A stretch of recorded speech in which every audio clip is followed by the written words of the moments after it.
আলহামদুলিল্লাহ, পবিত্র রমজান মাসের শেষ জুম্মা। সবাইকে জুম্মা মুবারক, আমিন। হে গাইস, আসসালামু আলাইকুম। সবাই কেমন আছেন? আলহামদুলিল্লাহ, আমরা সব অনেক ভালো আছি। আপনারা কেমন আছেন কমেন্টে জানাবেন। তো আমি চিকেন রান্না করব। চিকেন রান্না করার জন্য কলিজাটা একটু সিদ্ধ করে নিব। কলিজায় কিন্তু অনেক ময়লা থাকে, এগুলো বের হয়ে যাবে। দেখেন, এই যে অনেক পরিষ্কার হয়ে গেছে। তখন এটা আমি ভালো করে পরিষ্কার করে নিব। তো আজকে আমি রান্না করব চিকেনের মধ্যে একটু কলিজা দিব। এগুলো দিয়ে ভালো করে আমি রান্না করব।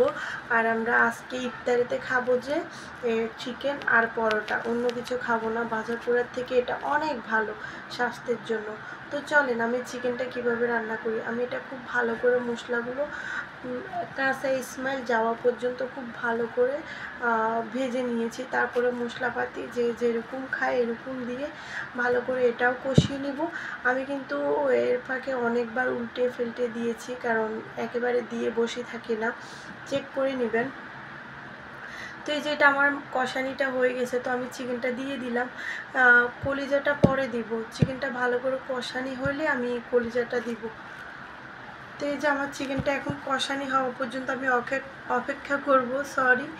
তো এই যে আমার চিকেনটা ভালোভাবে কষিয়ে গেছে। আমি কিন্তু অনেকবার নেড়ে দিয়েছি। তারপর আমি কলিজাটা দিয়ে আবার ভালো করে কষিয়ে পরিমাণ মতো পানি দিয়েছি। এর ফাঁকে পাতিলটা অনেক ভালো করে ওয়াশ করে পরিষ্কার করে নিয়েছি।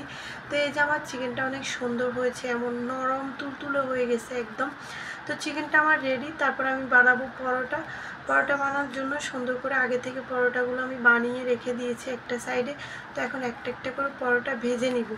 এই যে একেবারে নরম তুলতুলে পরোটা, এটা খুবই খেতে অনেক ভালোই লাগে। চিকেন পরোটা ইফতারিতে যদি চিকেন পরোটা খায় আর কিছুই লাগে না, ওইসব ভাজা পোড়া থেকে অনেক ভালো।